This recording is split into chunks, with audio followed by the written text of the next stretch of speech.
கதை கேட்க வந்த அன்பு நெஞ்சங்களுக்கு வணக்கம். சென்னை அருகே ஒரு அமைதியான காலனியில் 28 வருஷம் குடும்ப வாழ்க்கை நடத்தின என்னை, என் கணவர் எப்படி தன் முதல் காதலியை தேடிப்போய் என் உயிரையே பிடுங்கி எறிந்தான் என்பதை முழு உணர்ச்சியோடு பார்க்கப் போகிறோம். இது ஏன் உண்மா வலி? கதை ஒட்டிட்டு பார்க்காம முழுசா உணர்ந்து கேளுங்க. என் பெயர் லதா. இப்போ எனக்கு 52.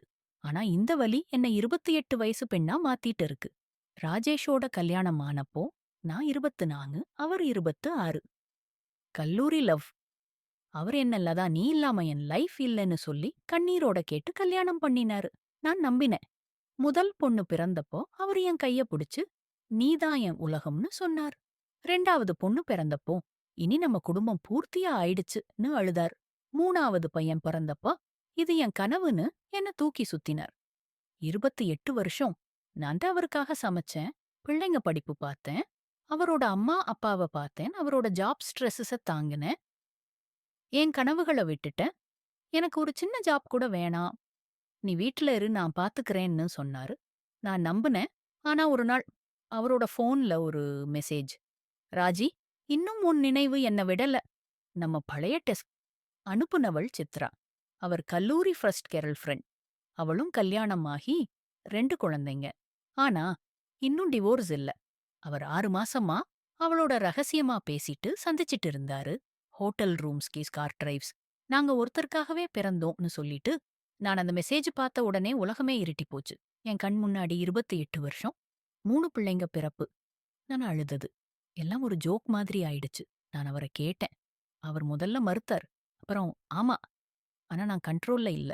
என் ஹார்ட் அவளோட தான் இருந்துச்சு எப்பவுமேன்னு சொன்னார். நீ புரிஞ்சுக்கோ லதா, இது டெஸ்டினின்னு கெஞ்சினார். என் கண்ணீர் நிக்கல. இரவு முழுக்க அழுதேன். பிள்ளைங்க தூங்கிட்டாங்க. நான் பாத்ரூம்ல உட்கார்ந்து அழுதேன். என் ராஜேஷ், நான் என்ன தப்பு பண்ணேன்? 28 வருஷம், 3 குழந்தைங்க. இதெல்லாம் உனக்கு எதுவும் இல்லையான்னு கேட்டேன். அவரு, நான் உன்ன லவ் பண்றேன். ஆனா அவள மறக்க முடியலன்னு சொன்னாரு. அவர் என் கண்ணீர பாத்துட்டு இருந்தாரு. ஆனா ஒரு அணைப்பு கூட குடுக்கல. ஒரு சாரி கூட சொல்லல. அதுக்கப்புறம் ஒரு வருஷம் அவர் பொய் சொல்லிட்டே இருந்தாரு. அவர் இனி பேச மாட்டேன்னு சத்தியம் பண்ணுவார். அடுத்த நாளே அவளோட மெசேஜ் வரும். நான் அழுதேன், கோபப்பட்டேன், கெஞ்சினேன். பிள்ளைங்க, அம்மா ஏன் அழறன்னு கேட்டாங்க. நான் ஒண்ணுமில்லன்னு சிரிச்சேன். ஆனா உள்ளுக்குள்ள என் உயிர் போயிட்டு இருந்தது. கடைசியா டிவோர்ஸ், ஆ கோர்ட், பேப்பர்கள், பிள்ளைங்க கண்ணீர் எல்லாம் முடிஞ்சு 2 வருஷம் ஆகுது. சித்ரா இன்னும் டிவோர்ஸ் ஆகல. அவள கணவர் தெரிஞ்சுகிட்டு இருக்காரோ இல்லையோ ராஜேஷ் அவளோட இருக்கான். அவங்க மீண்டுட்டு பீன்னு நெனைக்கலாம். ஆனா எனக்கு தெரியுது, அது ஒரு ஃபேண்டசி. பழைய மெமரிகள் எக்ஸைட்டிங்கா இருக்கும். ஆனா டெய்லி லைஃப் வந்தா, பொறுப்புகள், சண்ட, குழந்தைங்க பிரச்சனை. அப்போ அவங்க ஒருத்தர ஏமாத்துனாங்கன்னு நெனைப்பாங்க. அஃபேர்ல இருந்து மேரேஜ் ஆனவங்கள பெரும்பாலும் 5 வருஷத்திலேயே முடிஞ்சு போகுது. அவங்களுக்கும் அதே நடக்கும். நான் சந்தேகப்படல.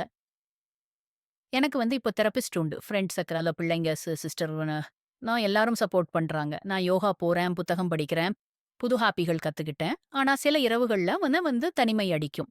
அவரு இப்போ யாரோட சிரிச்சிட்டு இருப்பாரோ, நான் தனியான்னு தோணும். கண்ணீர் வரும். ஆனா அழுது முடிச்சதும், நான் அவரோட இல்லாம இருக்கிறது நல்லதுன்னு மனசு சொல்லும். அவர் என்ன விட்டுட்டு போனது வலிதான். ஆனா அந்த வலி என்ன ஸ்ட்ராங்கரா ஆக்குச்சு. நான் இப்போ எனக்காக வாழ்றேன். பிள்ளைங்க மகிழ்ச்சி எனக்கு போதும். அவர் ஒரு பார்ட்னரோட இருக்கான். ஆனா அந்த பார்ட்னர்ஷிப் எவ்வளவு நாள் நீடிக்கும்? எனக்கு தெரியும். அது நிலைக்காது. நான் ஃபார்ஜிவ் பண்ண மாட்டேன். புரிஞ்சுக்க மாட்டேன். ஏன்னா அவர் என் குடும்பத்தை, என் கண்ணீர, என் 28 வருஷத்தையெல்லாம் ஒரு பழைய காதலுக்கு தூக்கி எறிஞ்சான். அது மன்னிக்க முடியாத துரோகம். நீங்க என்ன நினைக்கிறீங்க? வித்திகோ இப்படி ஒரு துரோகத்தை எப்படி தாங்குவீங்க? அவங்க 2 பேருக்கும் ஹேப்பி எண்டிங் வருமா? உங்க லைஃப்ல இப்படி நடந்திருந்தா என்ன பண்ணிருப்பீங்க? கமெண்ட்ல உங்க உணர்ச்சிகளை ஷேர் பண்ணுங்க. இந்த கதை உங்களுக்கு கொஞ்சம் ஆறுதல் கொடுத்திருந்தா லைக் பண்ணுங்க, ஷேர் பண்ணுங்க. அடுத்த கதையில சந்திப்போம். உங்க மனசு எப்பவும் அமைதியா இருக்கட்டுமே.